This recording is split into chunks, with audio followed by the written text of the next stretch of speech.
All right, buckle up everyone. This movie is literally insane. Hey guys, my name is Alanna and I've made it my duty to review as many Hallmark movies as I physically can until I ultimately lose my mind. And today we are discussing Hot Frosty, which is one of the most bizarre films I've seen in a while, but we do have to note this is technically not a Hallmark movie. However, the lead protagonist, the girl that we are all rooting for, is Lacey Chabert. I can never say her last name. Chabert?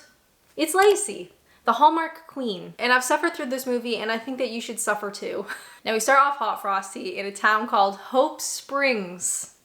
Yes. Normally with these reviews, I don't use the female protagonist's name because it usually doesn't matter. I just call her our girl, right? She's our Hallmark girl, but because it's Lacey, I'm gonna call her Lacey. That's not her character's name. It doesn't matter. But we find Lacey in a very anti-Christmas house. It's freezing. She's all bundled up. There's no Christmas decorations, although it is very obviously Christmas time. More on that later. She's bundled up in her bed and we see a post-it note to call the repairman, so we know there's no heat. And there is a hole in the stairs. Great. And there's a leak in the ceiling. Wonderful. You know what? We love a bit of procrastination. We see Lacey get to work at the Kathy Cafe. 2 Ks, not 3, but we find out it's her own business. Hell yeah, hashtag girl boss or whatever the children say. Now outside in the middle of the street, there is a snowman competition because I'm gonna consider this a Hallmark, even though technically it's not. Hallmark movies love to have some sort of seasonal festival. And this one at Hope Springs is a snowman contest, snowman building situation. So our girl walks through the snowman to the other side of the street to this clothing store, to her friend working there. It's an older couple and she's bringing them lunch because she's wonderful and everybody loves Lacey. Now the woman tells this little story. We get a little bit of an exposition dump. She tells us how she met her husband by getting out there, going out into the cold. She wore her favorite red scarf and went down to a pub, met her husband, and lived happily ever after. And the husband, who also works at the store, comes out and gives our girl Lacey this beautiful red scarf. It's not the same scarf, but the woman's like, oh, I saw this scarf and it reminded me of it. I want to give it to you. Good things come to you when you're out in the cold, Kathy.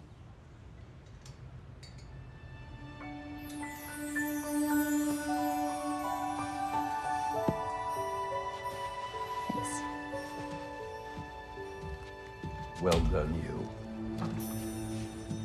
How unbelievably sweet, right? Put a pin in that for a second. Now we do know that Lacey is single, even though we do get a shot earlier on at her house of a picture of her and a man.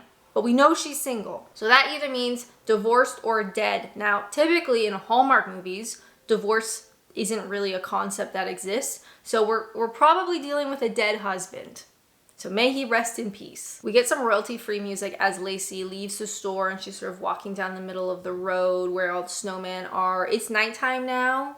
It wasn't nighttime earlier, but it's nighttime now. I don't know how long she was at the store. It literally doesn't matter. She's walking through the snow and she's looking at the snowmen for this competition. In particular, there's a shot of 2 snowmen that look very normal. Regular shaped snowmen. You know, the 3 balls.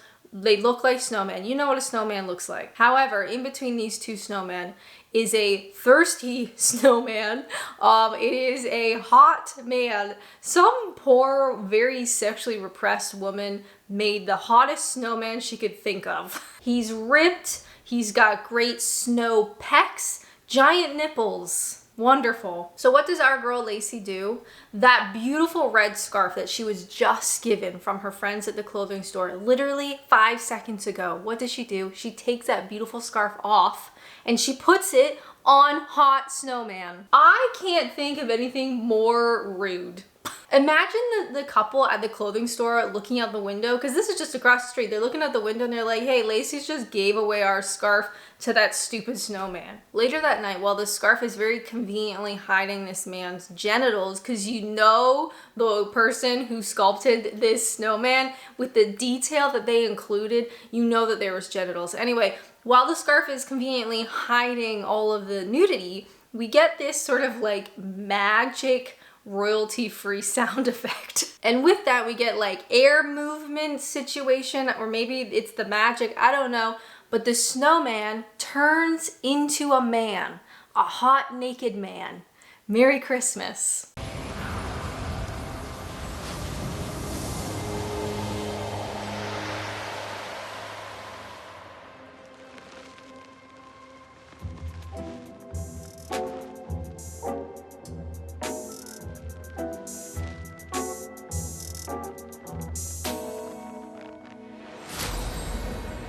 So our newly born snowman, our man, snow, whatever man, he's very naked and he looks across the street. There's that clothing store, right? So he breaks in and he steals some clothes, boots, and a like denim work outfit overall situation with a name tag that says Jack.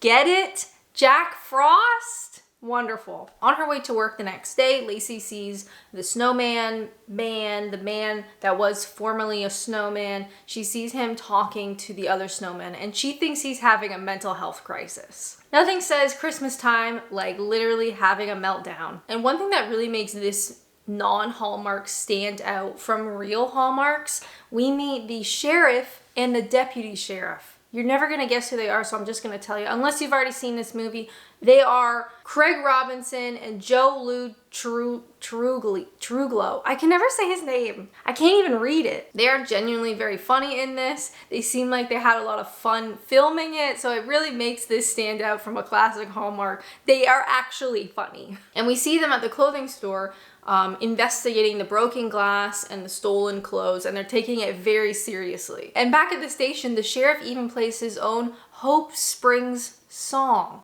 Crime doesn't pay, oh not here, not today, here in Hope Springs. I'm sorry, can you speak up, please? The duo also receives information that there is a naked man running around town, obviously our man who is formerly a snowman. And they're going to take it the sheriff's going to take it very seriously. He won't rest until this crime is solved. A man is defined by his actions, Ed. And now, it's time to take action. Bring this man to justice. So we cut back to Lacey. She has decided to bring Jack into her cafe and try and figure out what to do. We realize that he doesn't know his name, so they start calling him Jack because that's the name tag on the clothes that he's wearing. And we find out that he has no memories.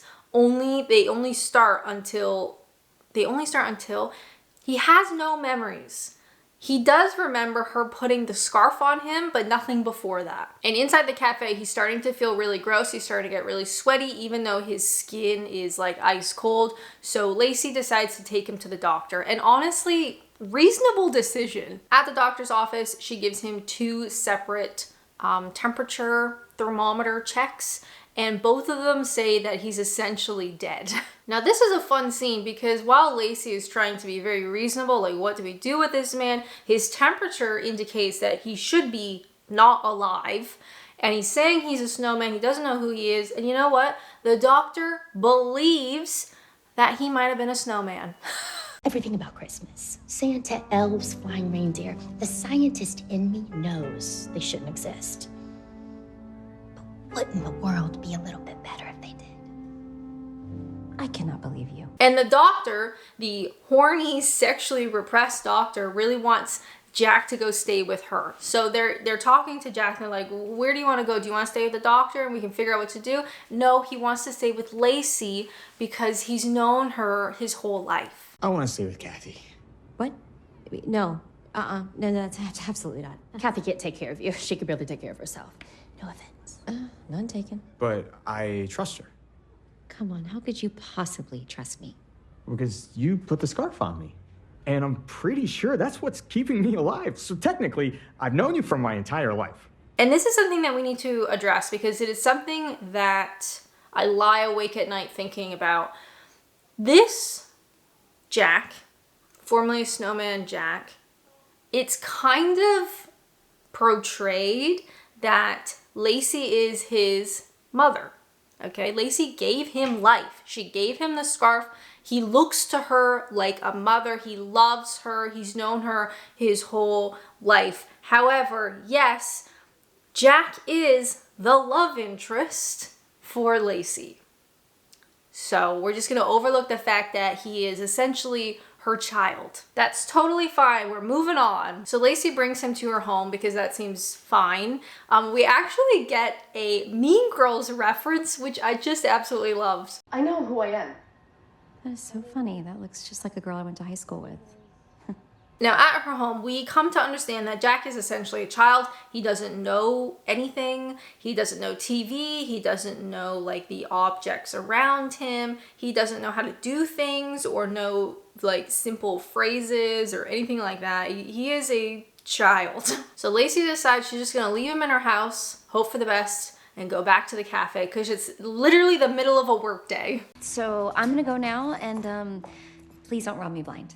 Thank you. Now back at the cafe, the sheriff comes in and he's questioning Lacey. She's questioning our girl, and he lets slip that the investigation is looking for a naked man who was running up and down the street, who broke into the clothing store, who took boots and like this outfit, and if she knows anything to let them know because he's not going to rest until he finds this person. And at this point, Lacey finally understands that Jack is in fact this criminal they're looking for. So when she goes home, she says to Jack, you have to lie low, you have to remain anonymous, blend in, don't let them find you. And this of course is our conflict for the film. We're trying to conceal this man-child from the police. Merry Christmas. So rather than discovering the joys of the internet, can you imagine what that would have been like? Jack starts watching TV and he learns skills from watching TV shows. So for instance, he watches a cooking show and he learns how to make pizza. So he's making our girl pizza. It's all very sweet. However, we also learned that Jack was rifling through all of her personal files. In the basement, he was going through all her stuff because, you know what, I would have done the same, so I can't judge. He's going through all her boxes, and so when they're talking over this pizza, he brings up a word that he found, chemo. What does that mean? And so we learn through a little exposition dump that our girl's husband died. Told ya.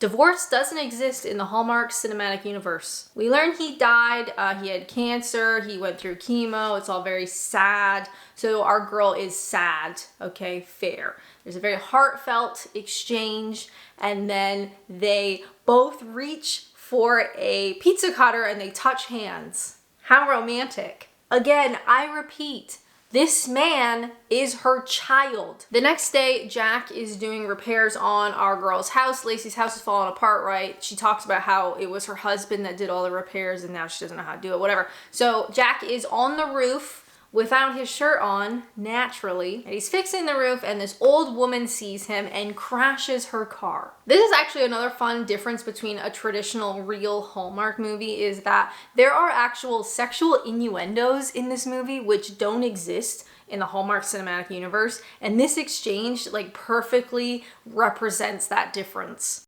You're stuck in there pretty bad. You want me to get behind you and push? Huh? Yeah. Yes. All right. You ready for me? I'm ready. Here I go. Okay. Yeah. How's that? Oh, it's working. Okay, great. Pretty good. Oh, if the girls could see me now. The horny old lady wants Jack's help at her house, and because he's a child, he just willingly follows her home. So at her house, he does like some electrical stuff, and all of the local women are just ogling at him. He even agrees that he's gonna help the local middle school's Christmas dance. And when he finally gets dropped off, so he's doing all this work for all these strangers, obviously not lying low, he finally gets dropped off back at our girl's cafe. And Lacey is pissed. She's trying to explain to her son, her man-son, that, you know, if he gets found out, like, he's gonna get arrested, and the sheriff really wants to arrest somebody for this Christmas crime. And what do you know? The sheriff and the deputy show up at the cafe. Hello, stranger. You should speak up. He can't hear you through the glass. They ultimately interrogate Jack inside the cafe, but nothing really happens, so don't worry about it. After the argument of like, you're gonna be seen, like she scolds her son, they get home and they're very upset with each other, and he goes off into his room, and she realizes that he's fixed the home. Not only fixed the home, but he's also decorated for Christmas. So she feels bad.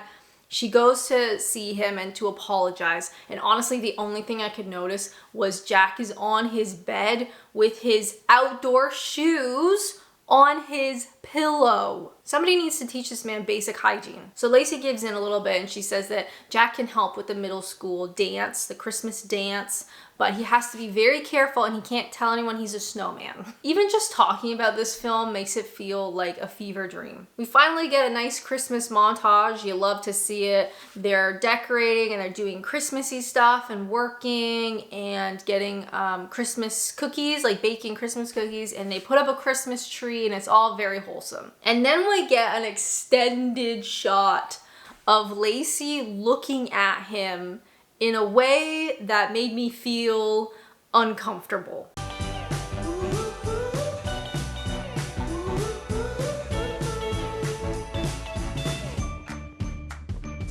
Honey, that is your son. And to hammer home this whole like mother-son relationship, the next scene is like she's picking him up from the middle school because he can't drive, obviously, because he's a child. And yeah, this like idea of her picking him up from school. Someone call the police. What am I doing here? You're picking me up from school. Now, Jack confesses to the clothing store couple, the older couple from earlier, that he is in fact the one who broke the glass and he stole the clothing. They don't really care because they're very nice, but he actually buys glass to repair this broken pane for them. Back at the school, Jack is getting the dance ready and he's kind of like hidden behind this chair thing, and he hears two of the students, one ask out the other one to go to this dance, and it's all very cute and it's very awkward. Love to see it. And Jack really wants to ask out Lacey to this dance, but he doesn't know how. So for some reason, he goes to the deputy to ask for help. So after a brief dancing lesson from the deputy, Jack is inspired to ask out Lacey. So he goes home, they're at the house, he's very nervous, he asks her to the middle school dance, and she says yes. And can I be a hater for a second? A bit too much blush. Just like a bit too much. But it's Lacey and she can do literally no wrong, so just pretend I didn't say anything. Next up, fashion montage. Yes, we get a fashion montage. Just because it's not technically a Hallmark doesn't mean we're not gonna get a fashion montage, and it's a great one. So Jack needs to get a suit for this middle school dance, hell yeah. And the song is actually Pretty Woman. I don't know if YouTube will let me play it. And they even do a little nod to Pretty Woman at the end, which I just couldn't believe. And as a thank you for giving birth to him and taking care of him, Jack buys Lacey this big snowflake necklace with her money, obviously, and gives it to her in this very romantic mother-son situation. Then we cut to the nicest looking middle school dance I have ever seen. My middle school dances did not look like this. Normally we had no decorations, not a single balloon, nothing. And we would have a really weird DJ that would play like 90% Black Eyed Peas, including the Black Eyed Peas song that you're not allowed to play anymore. That was my middle school experience. Then we get a romantic slow song with Jack and Lacey, plus the kid couple that we heard about earlier. It's very romantic, very middle school love. And then the song changes and we get a flash mob dance sequence. I don't know why, and it doesn't matter. But because Jack is a snowman, don't forget, he can't stay inside for very long. He can't be in the heat very long. So he's starting to feel really gross. He's like really sweaty. So Lacey gets him outside before he dies, essentially. And then we get our kiss. Almost. It's Jack who pulls away. Awkward. We get another exposition dump that Jack basically doesn't want to lead her on because he doesn't know like how long he's going to be alive for. He doesn't know what's going to happen with him, and he doesn't want to lead Lacey on and then leave her like her dead husband did. But he says he loves her and she hugs him even though she said previously she's not a hugger. Love to see it. We jump to Christmas Eve at Lacey's cafe. They're having this like Christmas Eve party. Jack is there serving his homemade eggnog. Kind of weird. Like, I don't know how many people go to a cafe to celebrate Christmas Eve, but it's better if we just don't question it. But surprise, here comes our like turning point conflict moment. The sheriff is there and he knows that it's Jack who stole the clothes and broke the glass. And everybody in this cafe is actually annoyed with the sheriff because everybody likes Jack. He's done so much for the town and for the middle school and just like the people in general. They all really love him. So they're actually really upset that the sheriff is going to arrest him. And the doctor from the beginning of the movie actually tells the cafe that Jack is in fact a snowman and everybody believes her.